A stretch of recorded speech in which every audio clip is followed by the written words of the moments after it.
Assalamualaikum warahmatullahi wabarakatuh. Hari ini kita akan melanjutkan materi kinetika reaksi dan katalisis pada bab termodinamika reaksi kimia. Kenapa sih harus belajar termodinamika pada mata kuliah ini? Alasannya adalah salah satu unsur penting dalam mempelajari kinetika kimia adalah termodinamika reaksi kimia. Secara umum, termodinamika menjelaskan suatu proses kimia pada konteks kesetimbangan dalam rangka memperkirakan hasil akhir dari reaksi sesuai dengan kondisi aktual. Melalui termodinamika ini, kita mendapat gambaran besar mengenai kinerja suatu reaksi kimia.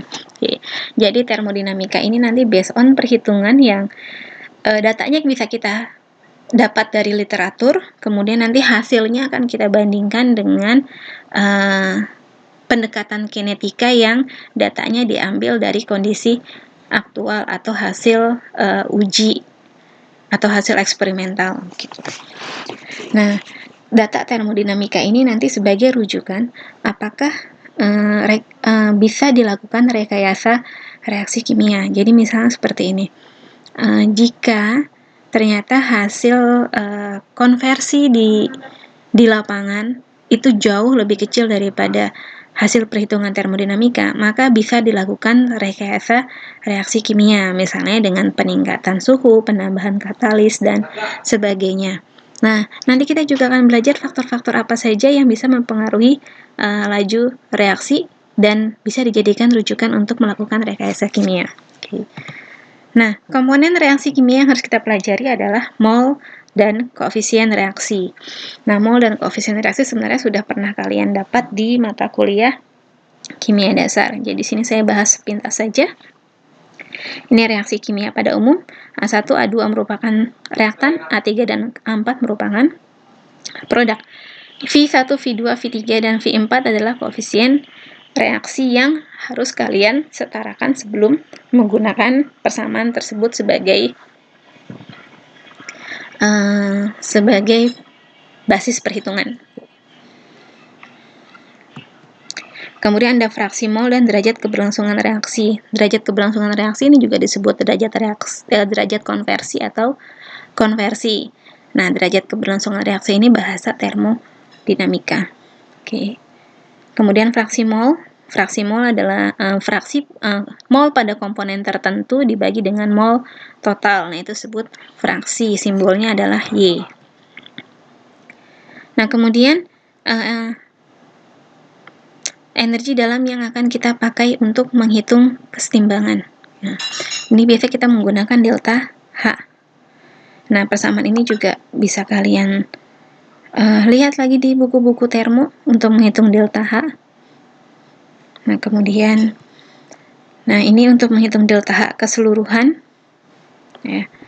Delta H keseluruhan yaitu delta H produk dikurangi delta H reaktan dikalikan dengan koefisien reaksi masing-masing. Oleh sebab itu, persamaan reaksi harus disetarakan supaya kita mendapatkan koefisien yang tepat. Nah, ini jika nanti ternyata kondisi reaksinya tidak berjalan pada kondisi standar, maka kita bisa menghitung delta H pada T tertentu dengan menjumlahkan delta H pada kondisi standar ditambahkan integral delta Cp kali dt. Delta Cp juga bisa didapat dari appendix yang ada di buku termodinamika. Kemudian ada energi Gibbs. Nah, ini delta G. Delta G bisa didapat dari beberapa perhitungan, ini dengan based on perubahan entalpi, kemudian bisa based on perubahan suhu atau based on pengaruh tekanan.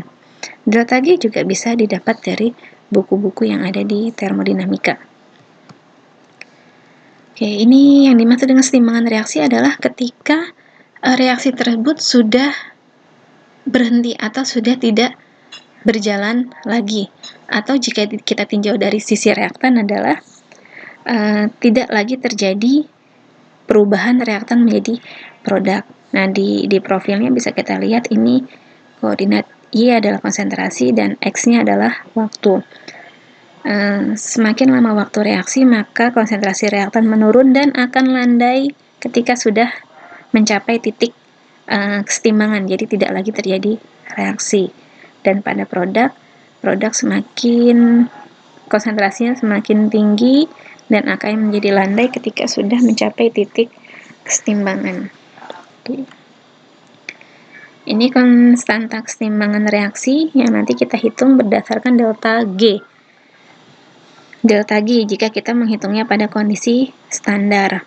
Jadi KA ini ada konstanta kesetimbangan, KA sama dengan eksponen min delta G per RT. Nah, jika ada pengaruh suhu dan tekanan, maka nilai KA bisa dievaluasi menggunakan persamaan yang ini. Nanti akan didapatkan nilai KA pada T dan P tertentu. Nah, ini adalah penentuan komposisi timbangan.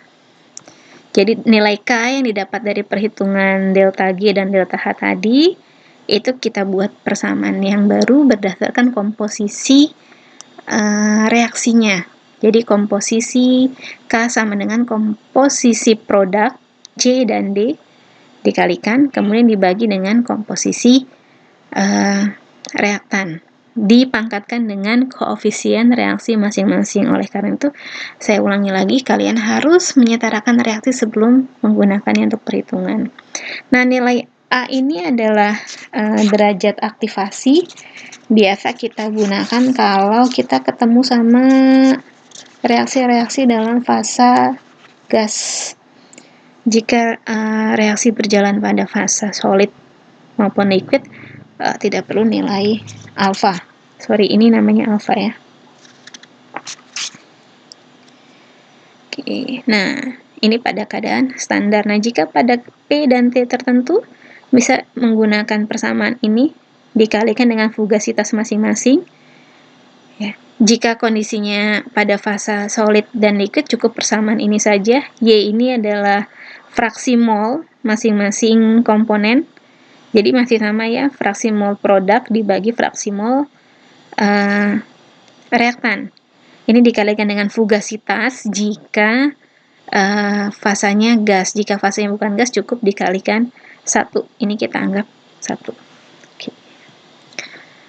Nah, kemudian ada pengaruh kondisi reaksi pada kesetimbangan. Nah, ini adalah faktor-faktor yang mempengaruhi kondisi kesetimbangan. Yang pertama adalah perubahan suhu. Pada termodinamika, jika suhu dinaikkan atau suhu ditingkatkan, maka konsentrasi produk akan naik. Tapi hanya jika reaksi tersebut berjalan pada sistem endotermik. Pada sistem endotermik adalah sistem reaksi yang membutuhkan panas. Nah, ini bisa dilihat dari nilai delta H lebih dari 0. Nanti kalau delta H-nya positif, itu adalah endotermik. Nah, kemudian jika T diturunkan, konsentrasi produk naik. Nah, ini hanya berlaku untuk sistem-sistem yang eksotermik atau delta H-nya kurang dari 0. Nanti bisa dilihat dari kalau kalian hitung delta H-nya negatif, oh berarti itu reaksinya eksoterm. Dan maksud diturunkan pada sistem eksotermik bukan diturunkan sampai suhu yang rendah sekali, tapi diturunkan sampai temperatur awal operasinya. Jadi misalnya seperti ini. Eksotermik itu kan menghasilkan panas.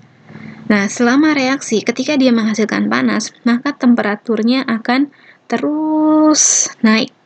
Nah, ini kalau diturunkan atau dikembalikan seperti temperatur awalnya, maka konsentrasi produknya akan naik. Ya, misalkan kondisi operasinya adalah 100 derajat Celcius. Karena prosesnya eksotermik, maka temperatur itu mungkin bisa naik sampai 200 atau 300 derajat Celcius. Nah, jika pada reaksi tersebut kita turunkan temperaturnya sampai kembali ke 100, maka konsentrasinya bisa naik. Oke. Kemudian perubahan tekanan. Nah, jika tekanan dinaikkan, maka konsentrasi produk akan naik jika koefisien stoikiometrinya kurang dari 0. Koefisien stoikiometri itu tadi yang ada di persamaan reaksi. Nah, totalnya bisa kita hitung itu dengan penjumlahan produk,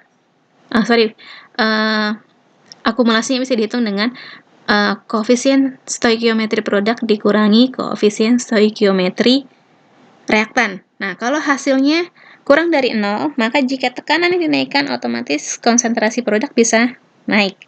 Nah, jika koefisien stoikiometrinya lebih dari 0, maka jika tekanan diturunkan, konsentrasi produknya akan naik. Jadi, tidak selamanya tekanan naik, maka konsentrasi produk akan naik, tidak. Tapi lihat dulu koefisien stoikiometrinya negatif atau positif. Nah, kemudian faktor lain yang mempengaruhi kesetimbangan adalah penambahan gas inert, kemudian kelebihan reaktan. Oke, ternyata sampai di sini dulu. Mungkin minggu depan kita akan belajar tentang contoh-contoh soalnya. Jadi siap-siap minggu depan kalian harus bawa kertas coret-coretan untuk ikut berhitung ya. Oke, sampai di sini dulu. Nanti kita ketemu lagi minggu depan. Assalamualaikum warahmatullahi wabarakatuh.